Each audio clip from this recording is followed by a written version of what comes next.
Severdi. Ben onun torunu yerindeydim. Yani ben o vakit 30 yaşlarında bir şeyim. Yani gelirdi oraya efendim şeyden ta Tahtakala. Tahtakala dediğimiz aslı nedir?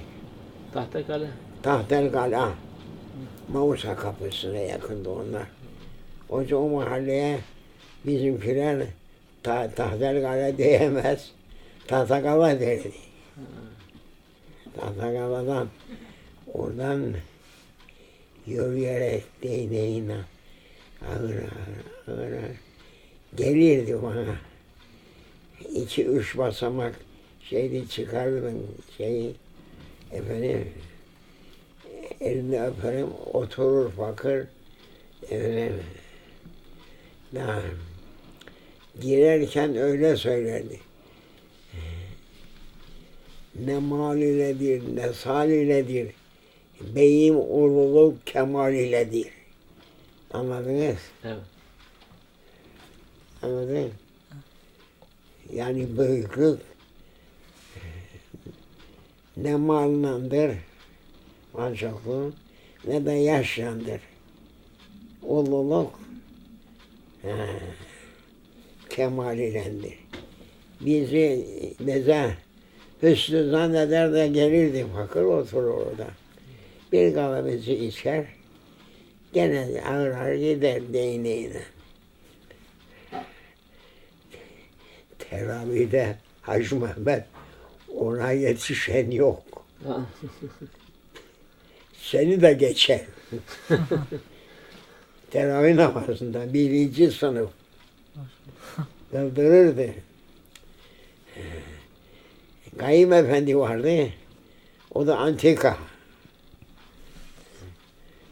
Kayım Efendi Ayasofya'nın baş kayımı o. Şişman, heybetli.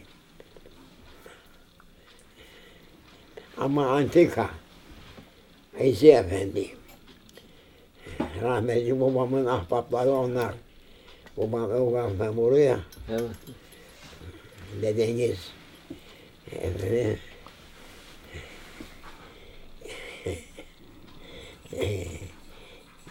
Kandil geceleri Cami-i Şerif yüklenirdi. Ayasofya. Kadınlar tarafı yüklenir, erkekler tarafından da girirlerdi.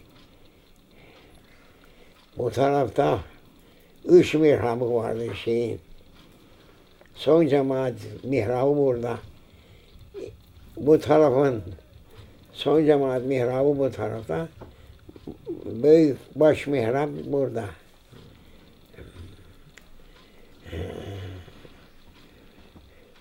Efendim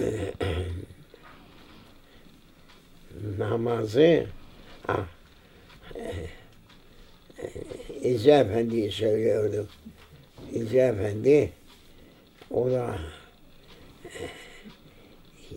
Allah rahmet eylesin. O da antika. Efendim mübarek gecelerde kadınlar dolar. Kendi yerleri var kafesli ya. Altı da üstte var içeri gel. Bir cıvıltı bir bu konuşma. Müftü Efendi taş kürsüye çıkardı. Ayasofya'nın. Taş kürsü. Aşağıda değil. Gecenin şerifine göre oraya Müftü Efendi geldi çıkardı. Taş kürsüde. Mikrofon bir şey yok. Camide elektrik de yok. Hep kandillerdi. Yağ kandilleri. Böyle pırıl pırıl, pırıl pırıl. Cami-i Şerif'e bir ruhaniyet verirdi. Ha. Efendim, kadınlar çoğaldığı vakitinde cıvıltılar atar. Hafız Eyzi Efendi öfkelenirdi. Lanet olsun derdi. Şeytana. En iyisiniz de beni karılara hus olun. Bilmem. Böyle çağırırdı bakın o da. Şimdi bizim İbrahim Efendi Namım Kavuk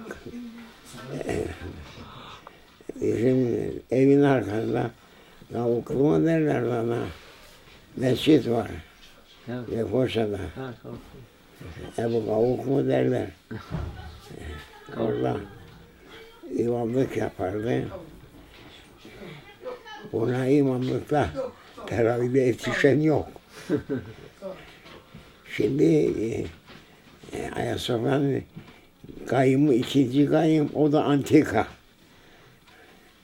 Şimdi Mevlid var diyeceğinde söylemez oradan da ey İbrahim Efendi değirmeni parça kaldır yukarıya, zaten bir çeyrekte kıldırır, 10 sayfada bitirir. Ne işin Mevlid var diyenlerden gidecek. Vay bakın işte. O hoca efendi. Allah rahmet eylesin. Gelir de şöyle değneğini kaka gelirdi o kadar mesafeden. Sermayesi 5 İngiliz kağıdı ya eder ya etmez. Günde 10 cüz okurdu o Mehmet. 3 günde bir hatim yapardı.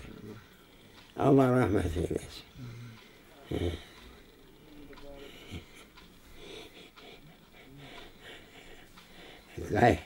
İkinci kayın gelir de seslenirmiş. Hoca Efendi, İbrahim Efendi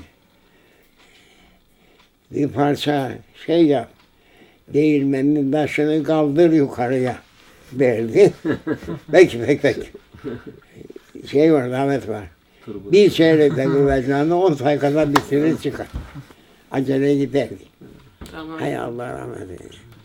İşte o gelir bana oturur. Böyle şeyler de söyledi, anlatır. Efendim, gelirken beyim ululuk nesalilendir. Beyim ululuk kemal ilendir. Yani yaştan değildir insanın kemali. Ululuğu, tazimamı şeyim, beyim ululuk kemal ilendi. Derdi bizde hüsnü zannedip de gelirdi fakir. Her hafta gelirdi. Hay cennet olsun mekanı fakirin. Hiç bırakmadı. Hacı Hüseyin'in önünde. Gider gelirdi her hafta. Doğu Çingene'nin hikayesini söyledi. Çingene'nin kızına aşık olmuş. Padişahın oğlu derler. Efendim şanına göre değil. Ne yapacak? Nihal Sultan Hanım demiş ki evladımız gideceğine hassaslık Allah'ın Çingene kızı olsun. Kimi yolladı? Veziri yolladı. Veziri yollamış. Vezir sonra gelmiş. Zenginlerin yurdu koruluk ağaçlık, eski ağaçların olduğu yerlerde çadırlarına otururlar. Gelmiş vezir, efendim, Hüseyin Ağa nerede demiş o bilene. Hüseyin Ağa, hangi ağa demiş, o dedi Hüseyin, oradan demiş. Gitmiş, oraya çağırmış. Dışarı şu. Ne var demiş. Demiş ki şehzademiz kızına aşık olmuş. Onu istiyor. Vermem demiş. Anlamadı zaten söylemiş. Mahzun olmuş şehzademin. Vermem. Bağırdı çağırdı. Veziri ağrına bölüdü. Vezir döndü gidiyor. Dönüp giderken geri ne söyleyeceğini şaşırttı. Bakmış ki böyle eskiden bıyıkları böyleydi. Sesleri böyle gelirdi onlar. İstanbul bıçkınları onlar, elametler. Onların yerleri bir mezarlık var. Kasımpaşa mı? Sizin tarafta o eski mezarlık. Karacaahmet. Ha? Karacaahmet mi? Değil, küçük mezarlıktır bu. Bülbül Dere. Ha, Bülbüldere, Bülbüldere. Orada, onlar mezarları orada. Hepsi böyle, festlerde böyle. Bakmış, vezir geliyor. Eteklemiş vezir. Sultanım ne var demiş. Mahzuniyetiniz neydi? Demiş ki, Şehzademiz bu Çingenlerin ağasının kelimesini isteyin.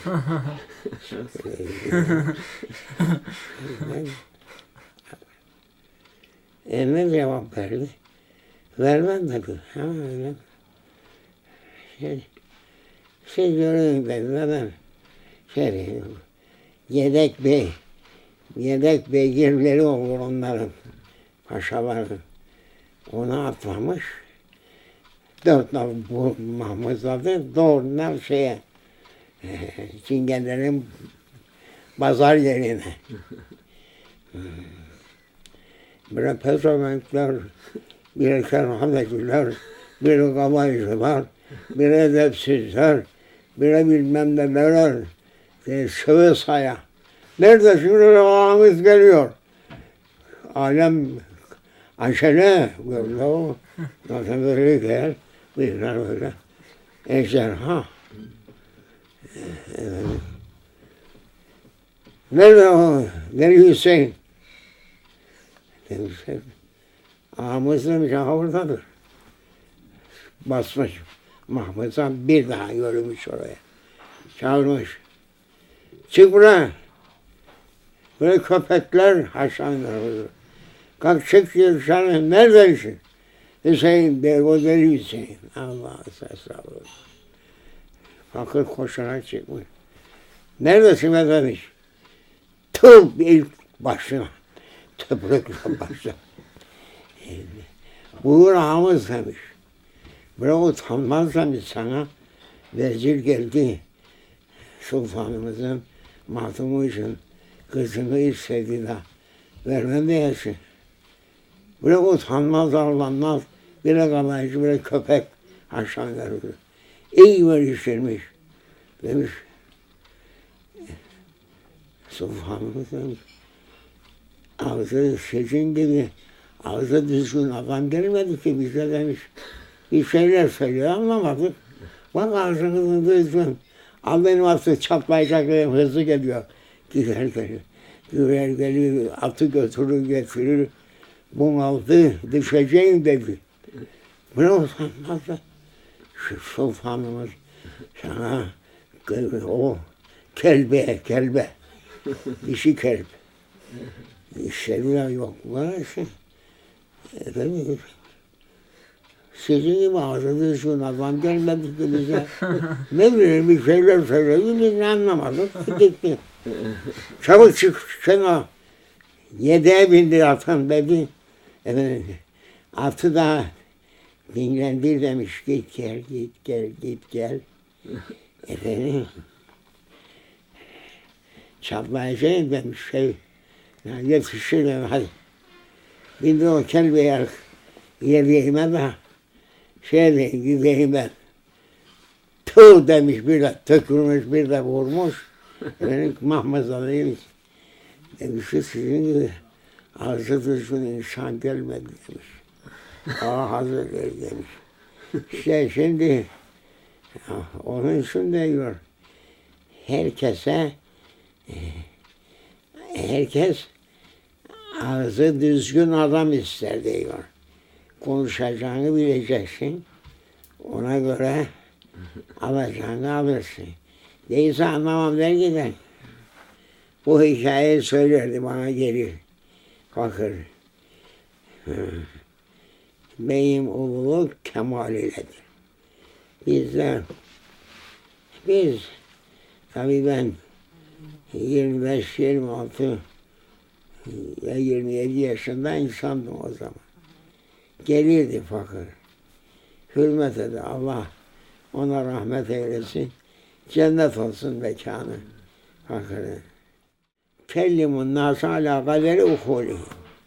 Ve minallâhi etfafûd. Ben de yoruldum.